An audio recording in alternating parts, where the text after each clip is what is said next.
नेहा आणि तिचं कुटुंब नुकतंच एक नवीन घरात राहायला आले होते. पण सुंदर होतं. पण हॉलमध्ये लावलेलं एक मोठं जुनं आरसं सगळ्यांचं लक्ष वेधून घेत होतं. पहिल्या दिवशी सगळे ठीक होते, पण दुसऱ्या दिवशी स्नेहाला काहीतरी विचित्र जाणवलं.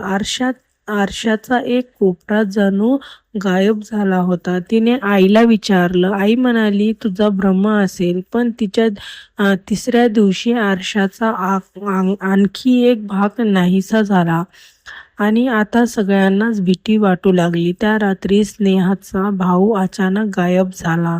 घरभर शोधलं, पण तो कुठेच सापडला नाही. सकाळी स्नेहाला आरशात पाहिलं आणि तिच्या अंगावर काटा आला. आरशात तिचा भाऊ उभा होता, पण तो मदतीसाठी ओरडत होता. स्नेहा घाबरली आणि ती आईला घेऊन आली, पण आईला काहीच दिसत नव्हतं. आरसा आता अर्ध्यापेक्षा जास्त गायब झाला होता. त्या रात्री 3 वाजता स्नेहा पुन्हा आरशासमोर उभी राहिली. अचानक आरशातून हात बाहेर आला आणि तिला आत खेचू लागला. ती ओरडली, पण कोणीच ऐकलं नाही. त्या क्षणी फक्त आई उरली होती. ती रडत आरशासमोर उभी होती, पण आता आरसा पूर्ण गायब झाला होता. फक्त एक काळा रिकामा भाग उरला होता आणि त्या काळोखात 2 सावल्या दिसत होत्या. स्नेहा आणि तिचा भाऊ हळूहळू हात हलवत जणू कोणाला आत बोलवत होतं.